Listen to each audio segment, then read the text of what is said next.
Una kong nakilala si Undersecretary Roberto Bernardo. Kasama kami sa Laguna. Na-promote siya ng nag-promote siya hanggang Undersecretary. Si Yusek Bernardo ang tumulong sa akin para may talaga ako bilang District Engineer sa Bulacan First DO noong 2019, panahon ng Secretary ng DPWH si Secretary Mark Villar. Nung panahon na yun, ang tanda ko po, Undersecretary for Operations sa Visayas, si Yusek Bernardo. Taong 2022, na magsimulang magbaba ng pondo sa aking DO, si Yusek Bernardo, ang kasunduan ay 25% para sa proponent. Ang proyekto ayon kay Yusek Bernardo, ang kabuuan ng mga proyektong naibaba ni Yusek Bernardo sa aking DO ay nagkakahalaga ng 350 million na sumusunod. Nandito po. Noong 2023, ang kabuuan ng mga proyekto na ibaba ni Yusek Bernardo sa aking DO ay halagang 710 million. Mula sa halagang ito, 450 million ang pumasok sa NEP, 260 naman po ang sa GAA. Ang para sa proponent, 25% po, at may advance ito na 5 to 15 na kalimitang hinihingi ni Yusek Bernardo kapag ganap na ang NEP, base sa pagdinig sa Kamera del Representante. Samantala, ang pondong na BICAM ay may advance payment na 5 to 10 na kalimitang hinihingi matapos ang deliberasyon ng BICAM. At ang balansa ay babayaran pagbuo paglabas ng GAA. Ang detalye ng mga proyekto ay nandito po. Noong taong 2024, may kabuuang pondo na 3.3 billion, 150 sa NEP, 300 million sa GAA, 2.85 sa UA. Nung naipababa ni Yusek Bernardo sa aking DO, muling nagpatuloy ang 25% na bayad sa proponent ng mga proyekting to na binibigay ko kay Yusek Bernardo. Tulad ng 2023, ang usapan ay mayroon ding advance payment, depende na lamang kung ito NEP o GAA. Kaya limitang inutusan ko ang aking driver na dalhin ang proponent kay Yusek Bernardo, minsan po sa parking ng Diamond Hotel. Ang detalye ng NEP 2024 ay may andito po nakasulat po. Ayon kay Yusek Bernardo, ang GAA insertions ng 2024 na magkakahalaga ng 300 para po 300 million na para kay, sabi niya po sa akin, para kay Senator Bong Revilla na noon ay kumandidato bilang senador para sa 2025. Sinabihan ako ni Yusek Bernardo, Henry, kay Sed Bong yan, baka gusto mo tumulong sa kanya. Dagdagan mo ang proponent ko na bahala. Sinabi ko kay Yusek Bernardo, sige po boss, kaya po imbis na 25 ay naging 30 ang naging proponent doon po sa tatlong project na nakalagay po dito. Ang project po ay construction of flood control structure along Angat River, Sipat Section Plaridel, construction of flood control structure along Angat River, Lumang Bayan, construction of flood control structure along Giginto River, Malis Section, Giginto. Ang total po ay 300 million po. Yun po ay ayon kay Yusek Bernardo. Never ko pong nakakausap si Senator Bong Revilla. Never po.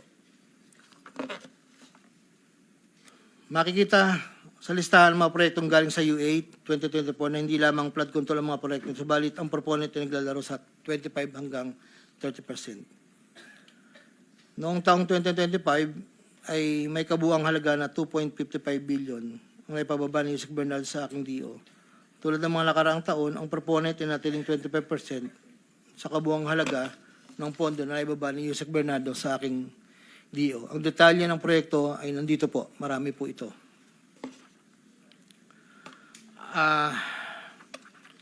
Taong 2022, yun nga po, nabanggit ko kanina, humiling si Senator Joel Villanueva ng proyektong multipurpose building, ikakalaga ng 1.5B. Sa halagang 1.5B ay 600 million lamang ang napagbigyan na pondo para sa multipurpose building. Hindi po ito napagbigyan, kaya napilitan kaming gumawa ng paraan ni Yusek Bernardo.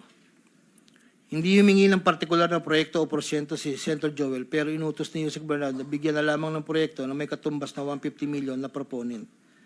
Dahil dito, nabigyan si Senator Joel ng proyektong unprogrammed operations ng 2023, nagkakalaga ng 600 million na pawang mga flood control ng mga proyekto at kung saan susumahin na 25% na proponent ay may halaga na 150 million.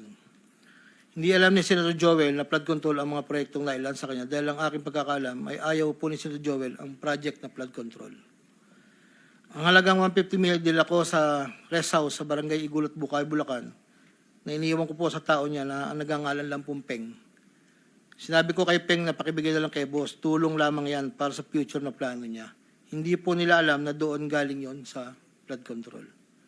Matapos po na hindi na po kami nagkausap. Sa kay Senator Jinggoy naman po, sa pagkakatanda ko, nasa 2024 budget hearing kami sa Senado. Kasama ko si Yusek Bernardo sa pagitan ng alas 9 hanggang alas 10 ng gabi.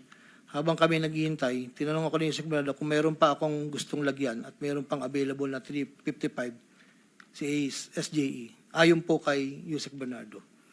Sabi ko po, boss, meron naman. Sagot ni Yusek Bernardo sa akin na ipasok ko agad sa kanyang listahan ng oras na yun. Agad-agad po akong nagpagawa ng listahan sa staff ko at sa loob ng 10 to 15 minutes, pinasa ko na po ang listahan kay Yusek Bernardo. Ito po ang listahan ng mga proyekto na banggit. Ito po ay puro pumping station po with floodgates. Ito po ay phase 3. Dahil may nauna na pong phase 1, phase 2. Ito po ay 7 project. Meron pong 360 million, isang 45, isang 50, dalawang 40 million na may kabuang 355. Ang proponent po nito ay 25% at binigay ko yung Yusek Bernardo kasama ang may iba pang proponent na mga pondong binaba niya sa akin para sa taong 2025. Wala po akong direktang transaksyon o direktang pakipag-ugnayan kay Senator Jinggoy. Pang-apat, Congressman Elsaldi ko. Noong August 20 o September 2021, nagkakilala kami ni Congressman Saldico sa isang pagtitipon meeting sa Shangri-La, Bonifacio. Doon ay napag-usapan namin ang plano ni Kong Saldi na sumubok na magbaba ng pondo papunta sa aking distrito para sa iba't ibang proyekto. Pagkalipas ng higit kumulang na isang buwan mula sa aming unang pagkikita, ako ay nagpasa sa kanyang listahan ng mga proyekto na may kaugnayan sa flood control at ang mga proyekto yung tayo lumabas sa General Appropriations Act of 2022 na nagkakahalaga ng, andito po, 1, 2, 3, 4, 5, 6, 6 na proyekto po to. At ang pagkakatanda ko po to ay 519 million, ang una po. Sa pagitan ng 4 na taon, mula 2022 hanggang 2025, naging tagapagtaguyod si Kong Saldi ng mga proyekto sa Bulacan First. May higit kumulang 426 na proyekto. Ang kabuang halaga ng proyekto na ito, ayon po sa nalakap kong record, ay hindi bababa sa 35 billion, 24 million pesos. Million or billion? Billion, Your Honor. Andito po yung summary. Pwede ko pong state, Your Honor. Go ahead. Sa taong 2022, yun po yung una, bycam lang po ito ayon sa record ko po. 519 million. Sa 2023, 5 billion 790 sa NEP, 3 billion 250 sa bycam, at 3 billion 890 sa UA. 2024, 5.8 billion sa NEP, sa bycam 5.084, sa UA 3.306. Sa 2024, nagkakalaga po ng total na 14 billion 190. Sa 2023, 12 billion. Sa 2022, 519. Noong pong 2025 ay 7 billion 385 na lang po sa NEP. Wala na pong kasunod. Sa bawat proyekto na pinapasok ni Kong Saldi, meron akong binigay na obligasyon sa kanya para sa pondo base sa aming kasunduan noong 2022. Ang kaniyang hinihingi na budget sa bawat proyekto ay 20% lamang po noong 2022. Kung makikita niyo po, Your Honor, isasabay ko na rin po ito, na yung larawan po nandun po sa, kasama po ako, na nakatayo, yung opisina, yun po yung 20% po na 2022 inaayos po namin doon sa litrato po. Subalit nung taong 2023 hanggang 2025, ito tumaas ng porsyento ng 25% po. Ang pag-abot ng porsyento para kay Kong Saldi sa bawat proyekto ay kadalasang hindi isang baksakan. Ito rin ay nakadepende kung paano na ipasok o na-insert. Kapag ang proyekto ay napasok sa NEP, ang unang 10% ay agarang binibigay ko kay Kong Saldi. Habang ang balanse na 15% ay paglabas na po ng GAA within 1 to 2 months. Iniipon ko muna po yan bago po ipadala sa kanya. Kapag ang proyekto naman ay naipasok ng Kong Saldi sa BICAM, ang unang 10% ay binabayad sa kanya matapos lumabas ang GAA at ang balancing 15% ay binibigay makalipas ang 2 buwan mula nang maaprobahan ng GAA. Pero kapag proyekto ay naipasok gamit ang UA, ang 25% ay agarang iniipon ko pat ibinibigay kay Kong Saldi. Ang pambayad para kay Kong Saldi ay nanggaling sa mga advances mula sa kontratista, pero hindi na alam ng mga kontratista kung para kanino ang advance na yon. Ang pera na nakalaan para kay Kong Saldi ay dinadala sa akin. Ako naman po ang nagdadala o naghahatid na hinihinging porsyento ng Kong Saldi sa iba't ibang tao niya. Hindi ko po siya na-meet during pagdadala. Ang tao niya po ay may alias lang Paul at Mark. Dahil sila po yung nag-message po sa akin through Viber, disappearing message po iyon, na doon ko po dadalhin. May isa o 2 beses na dinala ko sa parking lot ng Shangri-La Hotel, Bonifacio Global City, ang porsyento ni Kong Saldi. Paminsan-minsan man, inahatid ko ito sa kanyang bahay sa Ladybug Street, Valle Verde 6, Pasig City. Mula Ortigas po, kakaliwa ka, stoplight, may gate kakanan, kakaliwa, kakanan, makikita na po yung bahay. Minsan po, inuutos ko lang po, minsan po ako po ang nagbababa. May tao lang pong tatanggap, tapos po, iiwalan ko na po. Dinagdag ko na dahil lumulobo ang pondo ng Bulacan, napag-usapan namin kong Saldi na kung meron akong pwedeng mapagbabaan sa iba't ibang district engineering office. Nang dahil dito, noong 2020 hanggang 2025, nagbaba si Kong Saldi sa sumusunod. Bulacan 2nd, 573 million. Tarlac 1st, 2023, 1.350. Sa 2024, sa UA, 1.650.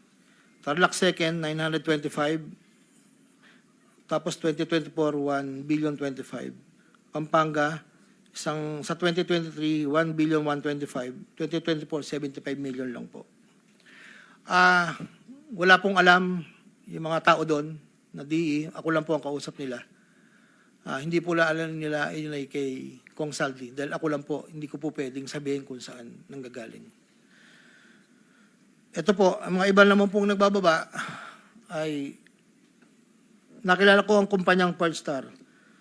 Ngunit kahit pamilyar ako sa Pearlstar, hindi ko kilala ang may-ari nito. Naging tauhan ng Pearlstar ang kilala ko na MK. Na-meet ko po siya sa district. Meron po siyang project na isang tulay na inabutan ko before. Sa pagkakalam ko, si MK ay anak ng may-ari ng Pearlstar. Nagkaroon ng pagkakataon ng 2020 na lumapit sa akin si MK na Pearlstar na nakiusap na humingi ng listahan para sa flood control. Ayon kay plano raw nilang lakarin ng pondo para sa mga flood control projects. Ako'y nagbigay sa kanyang listahan at nalumabas naman po ito sa GAA at UA. Kinaklaro ko na wala akong alam o personal knowledge kung paano nakuha ng Pearlstar ang pondo at kung sino ang kausap nila para masiguro ang pagkuha ng pondo. Hindi po ako knowledgeable doon. Basta nagbibigay lang po ako ng listahan. Ang proyektong iginawan na Pearlstar ay pinunduan mula sa National Expenditure Program at papondong itilakda ng bicameral conference. Ayon po sa record. Ito pa po, meron pong 2022, si Commissioner Mario Lipana po ay nanghingi rin po sa akin ng listahan. Taong 2023, nakapagbaba po siya sa UA ng 500 million. 2024, 400 million. 2025, 500 million. Wala akong personal knowledge kung paano nila nakuha ang pondo at kung sino kausap nila. Ang listahan ng mga proyektong naipasok ni Comlipana ay nakalakip sa sinumpang salaysay sa annex po. Andito po lahat yung detalye. Nabanggit po nung nakaraang hearing, former Congressman Mitch Kaayon, noong taong 2021, nakilala ko si isang pagtitipon, hindi ko na po matandaan, alam ko po birthday, na noon ay Yusek pa po, ang pagkakatanda ko. Dito ay nakapag-usap kami at tinanong niya kung pwede siya magpababa ng pondo sa aking DO. At sinagot ko naman na, opo, pwede po. Noong taong 2022, nakapagbaba ng halagang 411 million sa GAA, si Yusek Mitch, na may usapan kami na may gastos na 10% lang po. Hindi niya po pinakailaman yon. Sabi niya, bahala ka na. Kung sino man ang mananalod contractor niyan. Noong ikapat na pagdinig ng Senate Blue Ribbon Committee hearing, may 2 larawan na pinakita ang chairman ng Senate Blue Ribbon Committee Senator Pampilo Lacson, kay Engineer Bryce Hernandez. Isang larawan sa isang lamesa na puno ng pera at doon ay makikita ang aking presensya na kung saan ay ako'y nakasuot ng blue na shirt at ito ay sa conference room ng lumang opisina namin. Para po sa kalaman, lahat po ng pera na yon ay para sa BICAM ni Kong Saldi, 519 million na may 20% proponent noong 2022. Ito po ay galing sa iba't ibang mga kontraktor na nakuha ng mga proyektong naipababa ni Congressman Saldi. Ang pangalawang larawan naman po ng pera na nakasalansan sa isang bilyaran ay para sa proponent ng 2023 na 5.79 billion na dadalhin namin kay Kong Saldi na sa aking pagkaalala ay nagkakalaga ng 579 bilang 10% advance payment.